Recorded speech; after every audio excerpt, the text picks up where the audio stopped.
Assalamualaikum warahmatullahi wabarakatuh. Ya, jumpa lagi saudaraku Sabtu Pahing ya, dimanapun Anda berada. Kajian materi kali ini menanggapi komentar saudara kita ya, kaitannya dengan saya Sabtu Pahing ya, bagaimana menghadapi karma. Ya harus dijalani ya. Jadi karma itu tidak bisa diputus ya. Ada video-video bagaimana memutus karma. Tidak bisa diputus karma itu ya. Harus dijalani sampai selesai ya. Karena karma itu adalah hukuman Tuhan ya. Sama halnya dengan ketika Anda dihukum ya, di penjara katakanlah 10 tahun ya. Anda ini akan di penjara 10 tahun melakukan tindak pidana misalkan ya. Berat ancamannya 10 tahun, maka Anda harus menjalani 10 tahun itu gitu. Sebelum 10 tahun ya Anda tidak akan bisa keluar. Karma itu seperti itu ya. Makanya ketika kita sadar bahwasannya masalah yang menimpa diri kita itu adalah sebuah karma, maka Anda akan hati-hati ya, di dalam menjalani kehidupan ini. Anda tidak akan menyakiti orang lain lagi. Anda akan berusaha untuk hidup tidak menyakiti orang lain. Anda akan berusaha untuk hidup baik gitu. Karena apa? Anda sadar bahwasanya setiap perbuatan kita, mau positif mau negatif, itu akan kembali kepada diri kita. Kalau kita berbuat baik namanya dharma, tapi kalau kita berbuat jelek namanya karma. Nah, kenapa karma itu tidak bisa diputus? Harus diselesaikan, harus dijalani.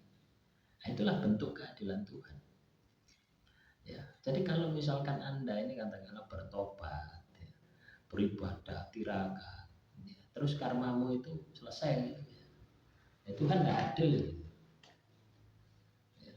Itulah bentuk keadilan Tuhan gitu ya. Beda dengan Anda dihukum sama Tuhan ya. Anda misalkan tidak ibadah ya, semua perintah Tuhan Anda langgar semua ya.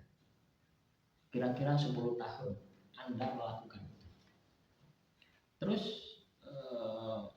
1 tahun Anda tobat ya, belum ada 1 tahun bisa saja Tuhan mengampuni dosa Anda ya. Tuhan mengampuni dosa Anda, akhirnya Anda tidak dihukum sama Tuhan, selesai hukuman Anda dari pertobatan itu kalau Tuhan. Itu kalau hukuman Tuhan itu biasanya seperti itu. Tapi kalau karma harus kita jalani ya. Kenapa bisa seperti itu? Karena orang yang kita sakiti ya, itu juga membutuhkan proses yang lama ya, untuk mereka itu sembuh ya. Coba kalau Anda sakit hati ya, Anda menderita, itu butuh berapa lama Anda untuk bisa sembuh? Setahun, 2 tahun? Tidak mungkin. Bisa jadi puluhan tahun. Sampai Anda menemukan kebahagiaan yang baru Anda ini akan bahagia. Baru Anda akan sembuh dari rasa sakit itu. Makanya saya bilang apa? Karma itu berat. Ya. Dan biasanya karma itu akan lebih berat daripada perbuatan kita. Misalkan ya, Anda menyakiti seseorang, orang itu katakanlah bisa bangkit 5 tahun, ya sembuh, walaupun tidak total, ya 5 tahun baru bisa bangkit, baru bisa tersenyum. Ya, bisa jadi Anda akan mendapatkan karma balasan itu lebih dari 5 tahun. Ya. Coba diingat-ingat ya. Ya. Dan biasanya ketika seseorang mendapatkan karma, itu orang yang disakiti itu akan dikasih tahu sama Tuhan bahwasannya sakit hati itu sekarang sedang menjalani hukuman, sedang menjalani karma. Pasti tahu orangnya, orang yang Anda sakiti ketika Anda susah, ketika Anda menghadapi karma itu tahu.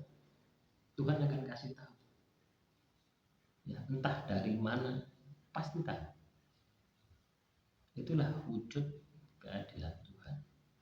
Makanya teman-teman ya, karma ini dialami oleh semua weton ya. Tidak hanya weton Anda saja, di semua weton ya. Setiap orang pernah menjalani karma. Nah, tugas kita ketika kita ini tahu bahwasannya karma itu berat, karma itu sulit, tugas kita adalah bagaimana supaya karma itu bisa menjadi pelajaran. Bagaimana supaya karma itu bisa menjadi pelajaran hidup bagi diri kita, sehingga kita bisa menjadi pribadi yang lebih baik daripada kondisi kita sebelum-sebelumnya. Karma itu cokol manggil. Anda mau sembunyi di mana pun nggak bisa. Kalau sudah kena karma, ampun, berat sekali. Ya. Nah, semoga Anda paham ya dengan apa yang saya sampaikan. Terus solusinya bagaimana? Ketika Anda menjalani karma, yuk dijalani. Ya. Ketika kita katakanlah menyadari bahwasanya masalah yang kita hadapi itu adalah sebuah karma, yuk kita jalani. Ya. Yuk kita jalani. Kita harus bisa memaksimalkan potensi diri kita. Kita harus bisa mengoptimalkan potensi diri kita. Ya, dengan jalur tirakat. Ya.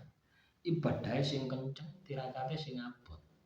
Ya, sampai tirakatmu itu mengalahkan rasa sakit akibat karma yang Anda hadapi. Itu nanti rasanya karma itu biasa-biasa saja. Ini tidak hanya saya sampaikan ya, tapi juga pernah saya jalani. Ya, ketika saya menjalani karma itu, saya ibadah sing kepenceng, tirakat sing kenceng.